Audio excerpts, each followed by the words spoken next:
नमस्कार दोस्तों। आज हम बात करेंगे कि सुप्रीम कोर्ट ज़्यादा पावरफुल है, पार्लियामेंट ज़्यादा पावरफुल है, या लोग ज़्यादा पावरफुल हैं, या कौन ज़्यादा पावरफुल है। ख़ासतौर से ये एसआईआर वाले मामले में। एसआईआर का जब मामला शुरू हुआ, जब सरकार ने बैठ के अपना प्लान बनाया होगा, तो सरकार ने इस बात को, वो पहले उन्हें पता था, इसीलिए उन्होंने कलर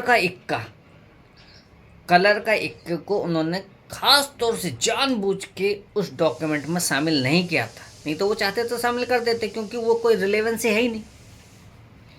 जब ये बात बिहार एसआईआर का मामला कोर्ट में गया, सुप्रीम कोर्ट में, तो सुप्रीम कोर्ट में खूब बहस चली, क्योंकि सुप्रीम कोर्ट अपने आप में एक फ्री बॉडी है।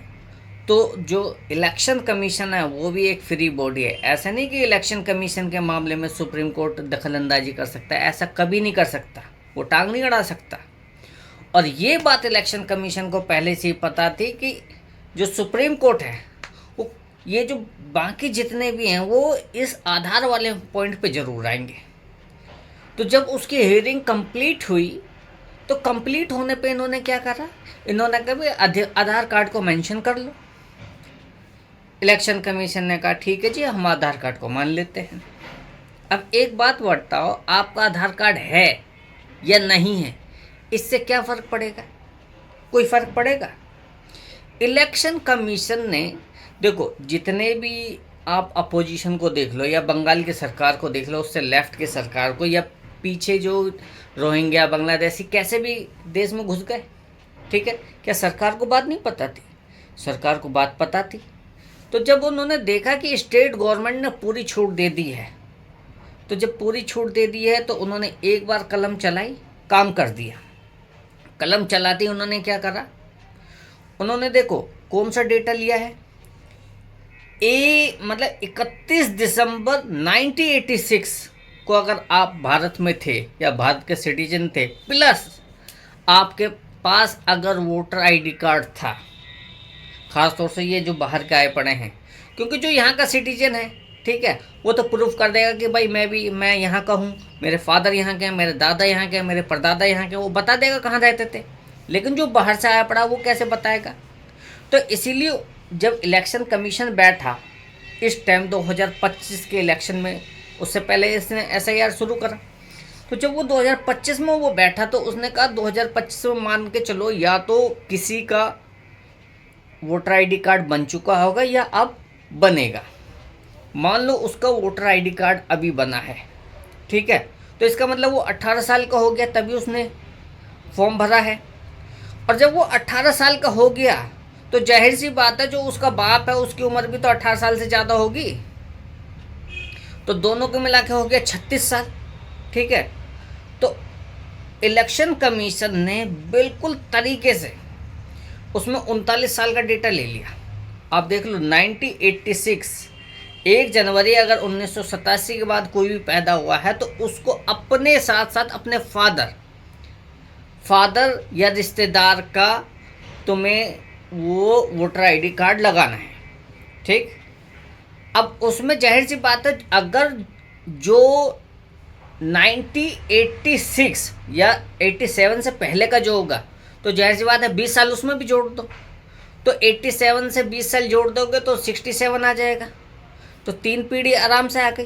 तो 67 का मतलब ये है कि आज़ादी के टाइम, क्योंकि उससे पहले तो आज़ादी का मामला आया था कि पाकिस्तान और हिंदुस्तान वाला जो मामला था कि हाँ भाई यहाँ से मुसलमान जाएंगे और वहाँ से हिंदू आएंगे, ठीक। अब ममता ने इतने को, मान लो किसी ने इससे पहले जिन्होंने वोट डाली उससे पहले वोट डाली, कोई फ़र्क ही नहीं पड़ता इलेक्शन कमीशन को। दूसरा आप कहोगे भाई हम तो नहीं मानते इस चीज़ को, मत मानो। इलेक्शन कमीशन ने जो ड्यू डेट दे दी है, उस ड्यू डेट तक अगर वो प्रोसीजर फॉलो नहीं हुआ तो ऑटोमेटिक तुम वोटिंग से हट जाओगे। और अभी तो ये एसआईआर ये 1 है, सोचो सरकार ने इसका पार्ट 2 भी तो सोच रखा होगा कि जब ये मामला पूरा कंप्लीट होगा पूरे देश में एसआईआर का, उसके बाद क्या करना है। क्योंकि बहुत से ऐसे भी तो होंगे जो बाहर से आए पड़े हैं, वो सोचेंगे यार हम वोट ही तो नहीं डालेंगे, वोट डाल के हमें फ़ायदा क्या होता था, हम तो किसी पॉलिटिकल पार्टी के लिए वोट करते थे, ऐसा तो है नहीं। तो उसके लिए भी सरकार के पास प्लान ज़रूर होगा कि इसका नेक्स्ट स्टेप में हमको क्या करना है। तो ये तो अभी पहला स्टेप चल रहा है, और पहले स्टेप में ही सरकार ने 40 साल का डेटा ले लिया है, और एक तरीके से देखें तो 60 साल का।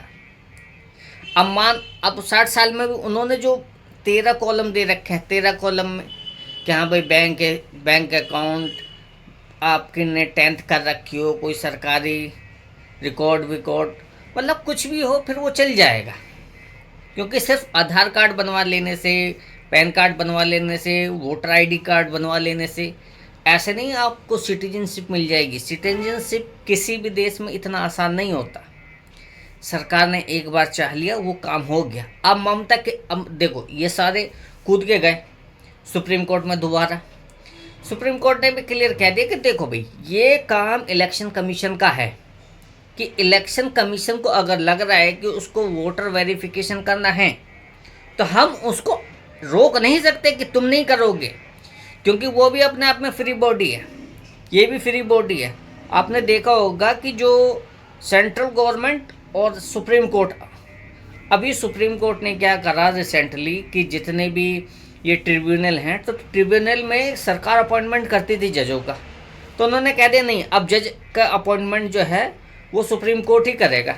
ठीक है, तो सुप्रीम कोर्ट के पास क्या राइट है? सुप्रीम कोर्ट के पास किसी भी सेक्शन या किसी भी आर्टिकल को सेट असाइड करने का राइट है। सुप्रीम कोर्ट इतना पावरफुल होते हुए भी किसी आर्टिकल या किसी सेक्शन को मॉडिफाई नहीं कर सकता, उसे मॉडिफाई करने का कोई राइट नहीं। सीधा या तो वह सेट असाइड करेगा या उसे कुछ नहीं कर सकता। हाँ, कोई ग्रामेटिकल एरर हो, मैथमेटिकल एरर हो, तो जाहिर सी बात है उसको ठीक कर सकता है।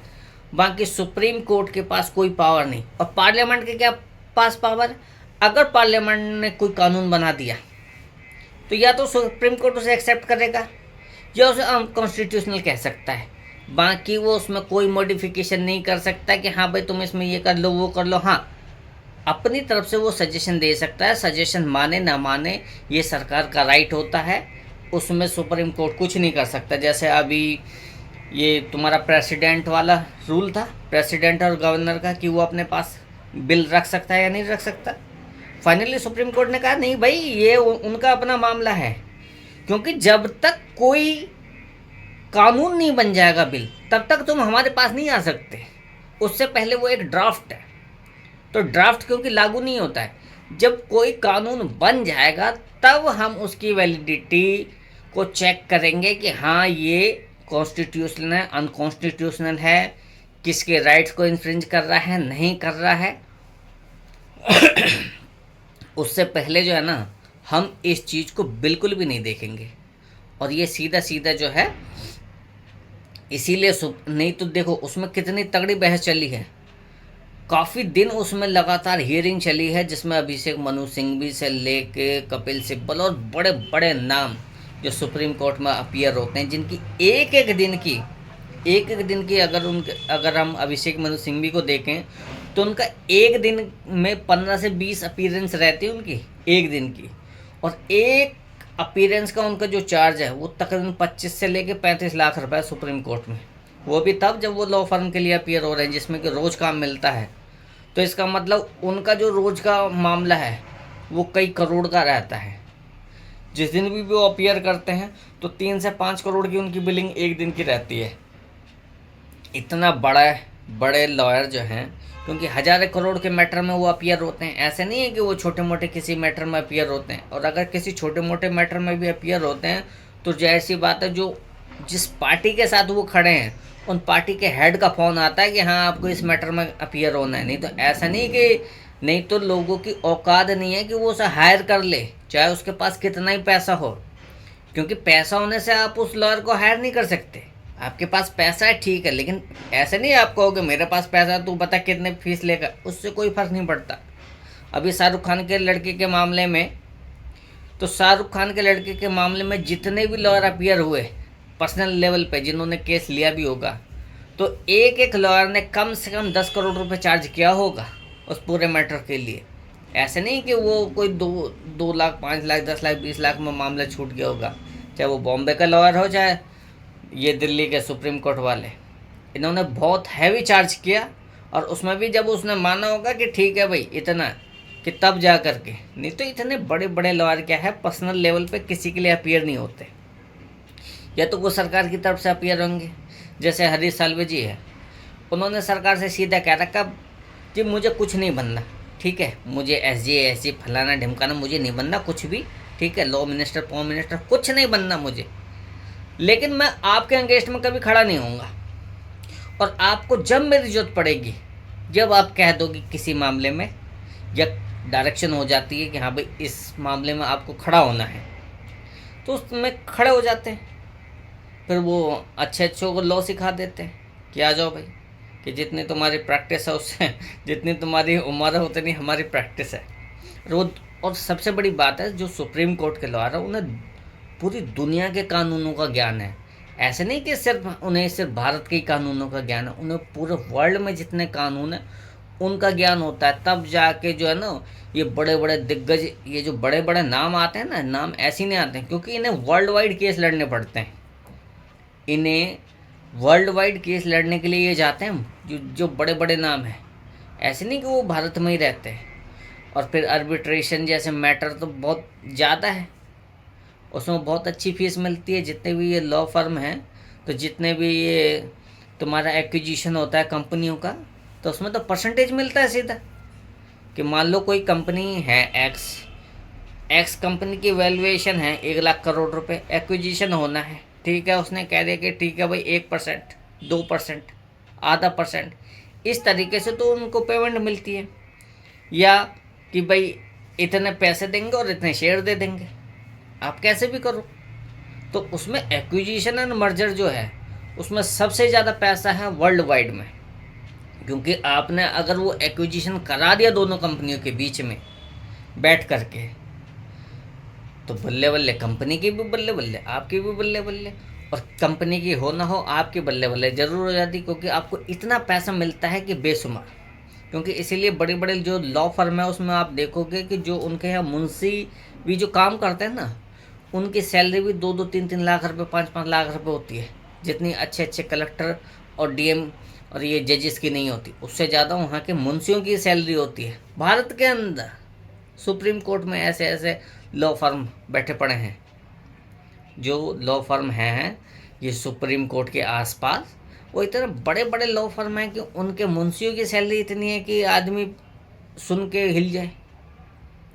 क्योंकि अमूमन आपने अच्छे अच्छे जो मतलब वेल एजुकेटेड है, ठीक है, उनकी आपने सैलरी सुन रखी होगी कि भाई उसकी 1 करोड़, 2 करोड़, 5 करोड़, लेकिन आप एक मुंशी की सैलरी जब 2 लाख, 3 लाख, 5 लाख, 60 साल का उसका जो पैकेज होता है कि 50 लाख का, 30 लाख का, तो ये अपने आप में शॉकिंग रहता है कि भाई एक मुंशी भी जो है 30 लाख 50 लाख लेता है, तो सोचो वहाँ उस जिस जगह पर वो है उस लॉ फर्म की क्या वैल्यू होगी, तब जा कर के वो लॉ फर्म बनती है।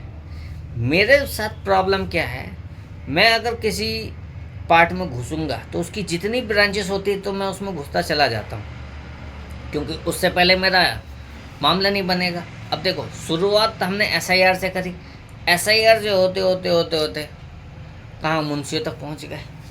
तो मुझे लगता है इस चीज़ पे मुझे कमांड कर दिया कि पर्टिकुलर उस टॉपिक पे, और इसके लिए क्या होता है कि आप कुछ ना कुछ जो नोट्स होते हैं ना, आपको नोट्स बना कर रखने होंगे कि अच्छा इस टॉपिक पर बात करनी है, इस टॉपिक पर बात करनी है, अच्छा अब इस टॉपिक पर बात करनी है, तभी जा कर के एक क्लैरिफिकेशन आएगा, ठीक है।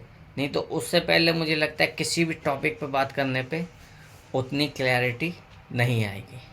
तो फिर मिलते हैं, किसी फिर टॉपिक पे चर्चा करेंगे, तब तक के लिए नमस्कार।